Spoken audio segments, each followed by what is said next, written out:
Welcome back. I'm Dave. We've got our final session out of the three videos these past 3 weeks, including this week, on this A Blues thing. And I know it's an investment, and we spent time on it. That's 3 videos that we've had in a row, talking about this.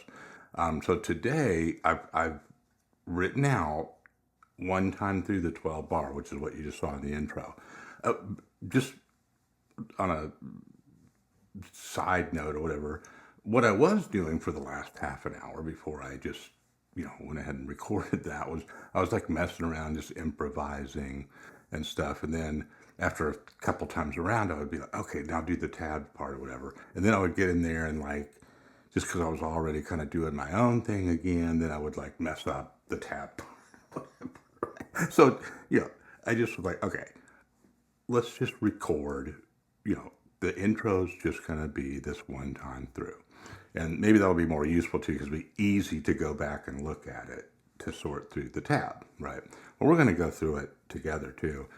And we're going to do some jamming along the way and talk about like how these licks really are like maps that sort of signify or hopefully kind of that you can recognize as being part of some larger constellation where you can explore more lines of your own while doing this. But it's probably a good idea for a lot of folks to just learn this 12 bars right here. And so here's how that goes. We're just going to do this part kind of piece by piece. And along the way, we'll talk about a little bit of the shaping and sort of theory of, why the notes sound good and so forth. But we'll keep it moving along so we don't bore everyone with that today. People have been asking about the tone thing. Now, in that intro, I noticed I had my tone knob all the way up. I like to use most of the time, I like to use the neck pick at this position on the switch. And I probably keep this about 80 to maybe 85 to 90%. I like to roll off both of these slightly if I can. It just makes a lot of difference in tone. People say, well, what's that kind of soft, creamy tone that's still kind of dirty? I don't know. I mean, I'm also using like plugins, for my sound and stuff or whatever. But even when I'm doing my lessons and I'm plugged into this Vox AC15 that's sitting right here that you can't see, an old one, on a totally clean sound, this is the same basic setup that I use.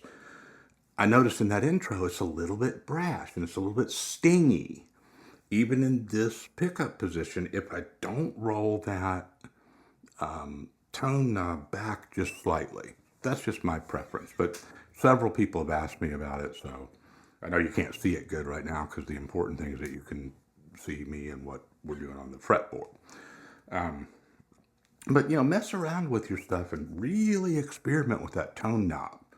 A lot of times you just forget about that, whatever. And that's a big deal where that's sitting. It changes things radically,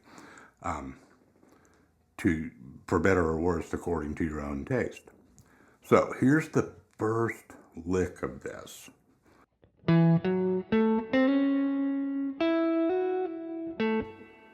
Okay, so the first part's a pickup. You see how it says A7 there is not till this note.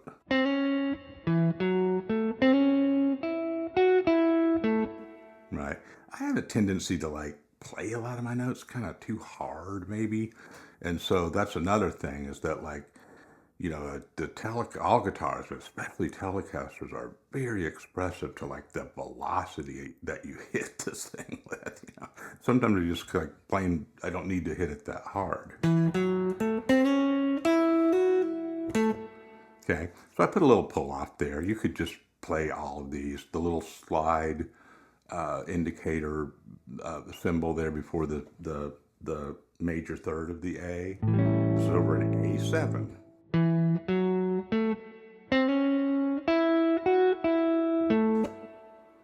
Okay. In this version of a 12-bar blues, it goes right on up to the 4 in measure 2. So it goes, and that lick is,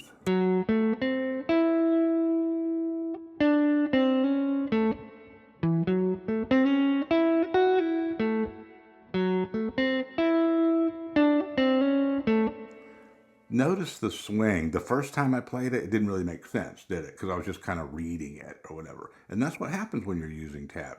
You got to listen to that part, right? Because the feel of it is like,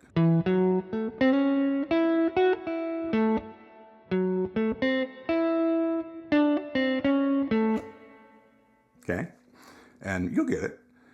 Make your own loop so that it's slower. I'm not, or whatever, make sense with what you're practicing, or just practice it off to the side.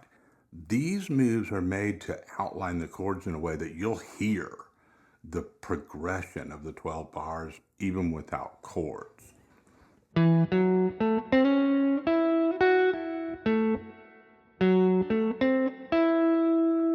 so just real quick, that D9 is just outlining that from the 3rd, 5th, flat 7. Was that right, what I just told you? Yeah, that's the root. We're not playing a root. Okay, that's the 9 of it, right? So it's major 3rd, 5th, flat 7, and a 9.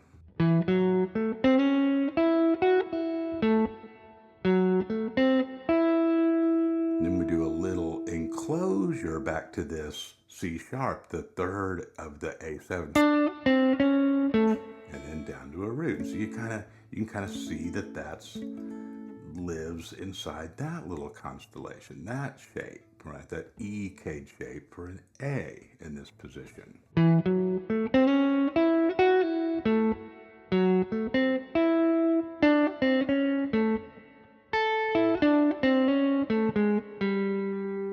Okay, again, we're still on the A7, right? Because now we've got 2 measures. A, 2, 3, 4, D, 2, 3, back to A, 2, 3, 4, then hold, right? So we got a little time there to do some more stuff.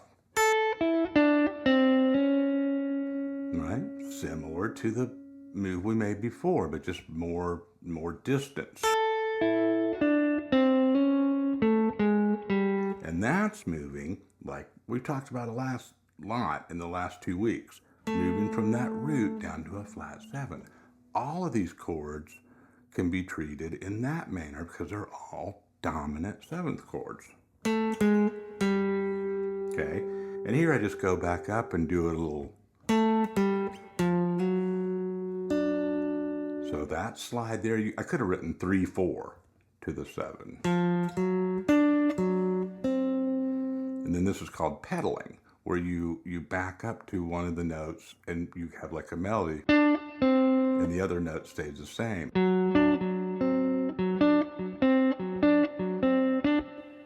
Right? That's very common in the jazzy or upbeat kind of blues, right? So let's get up to that. So then we're back to the 4 chord, right? So,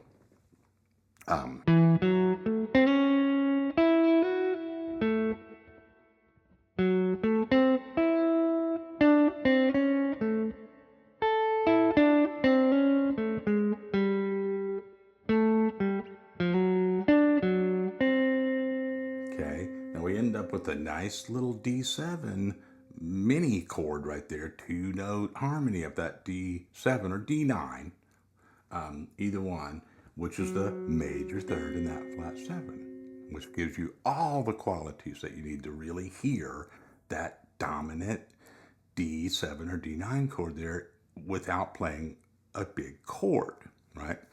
And then I'm just going to go up because we've got a little more. Now we've got 2 measures of that D there, so I'm going to go up. I didn't put bar lines and stuff in it, but you can sort this out. I'm going to go up to this position, sort of like what we've been doing down here with the A, but like an E shape for the D up here on the 10th fret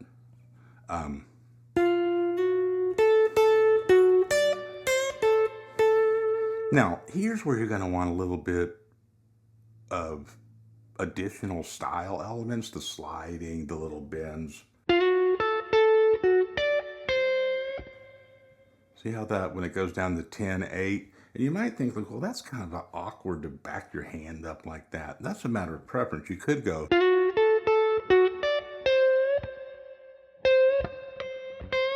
same note, right?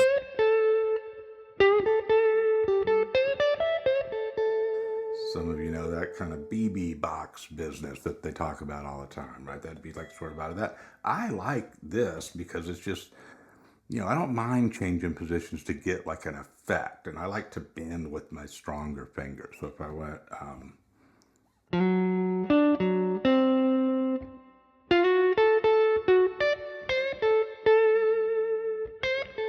I just like that. That's just that good old Albert Collins, Albert King, kind of position.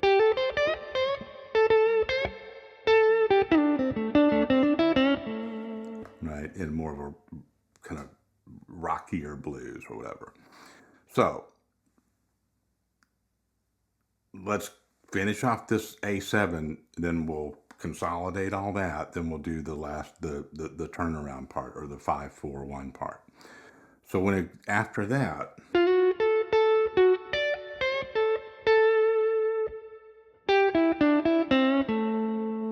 okay, that's just kind of like a blues scale lick, right? Like it doesn't have the flat 5 in it, but like an A minor pentatonic lick.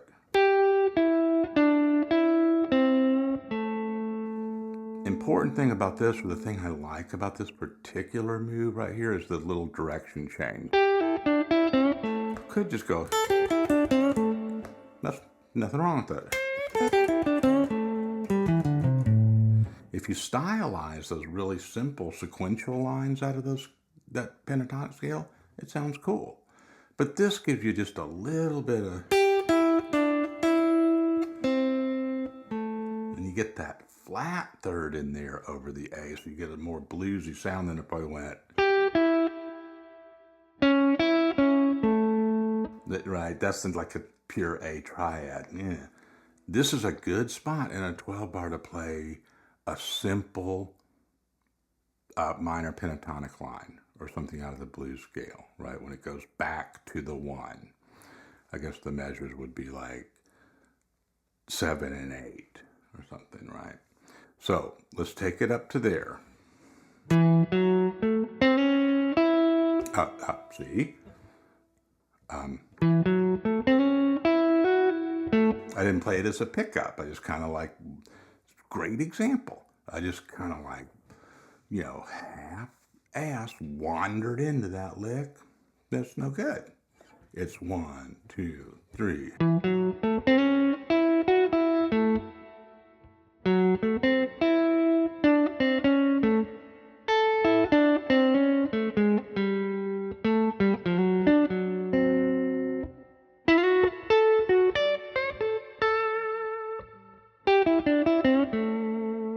Okay. I gotta practice reading my own tab, I guess. But that was decent. So now we're to the, okay. So we're gonna, for the E, we're gonna go. Okay, let me check we're good. Checking my time. I've got this tab blocking all of my stuff that I can usually see on here. So I mentioned this last week. This is important, and something you definitely want to explore, is when you get to that 5 in a blues, dominant, E7 or E9, play off of the root of that as if it were like its own minor pentatonic. Right, and that's just,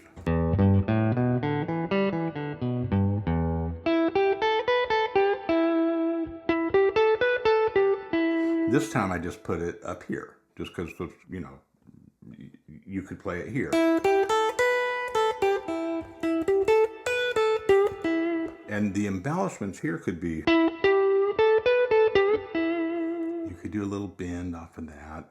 That'd be the minor third of E. So think E minor pentatonic for a second, just on that chord.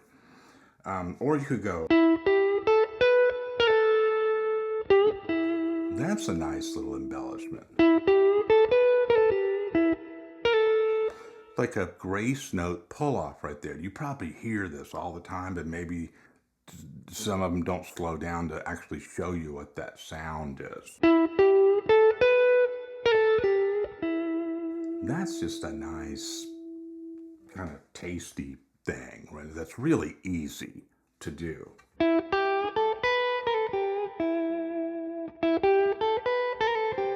You could trill it, right? So each one of these licks or moves, let's call them moves. Each one of these moves or constellations is potentially a whole bunch of different lines with various embellishments and feel that you can create yourself. I'm just giving you the ideas. You're going to have to watch this one a couple times to kind of get all the reminders of the things that you can do, right? If you write it all out note for note like that, it just gets tedious and drives everybody nuts. The framework of it is the important thing to write out, right? So after I go,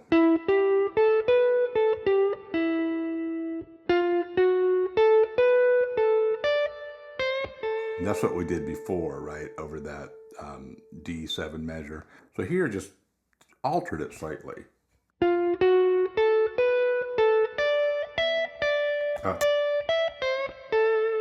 Yeah, you definitely want to back that up. See, or again, you could do more of like that BB box shape up here and do it. But the sound is, always give that a little hot sauce on it. One of my producer friends used to say, a little hot sauce goes a long way. I think that was his way of telling me, like, dial it down a little bit or something, right? So those two chords.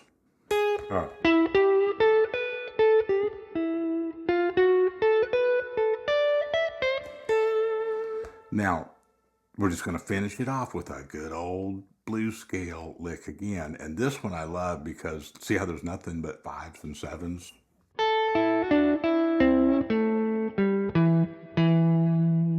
That's like a Clapton lick or Freddie King. But like, that's just so nice because you're not going to, don't do stuff that's hard.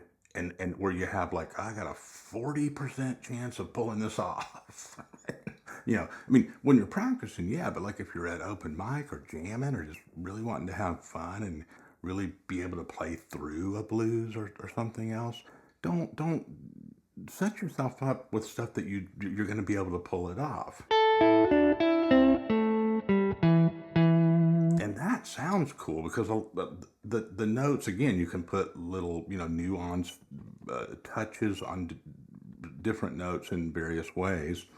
And some of the notes kind of start to overlap. So you get sort of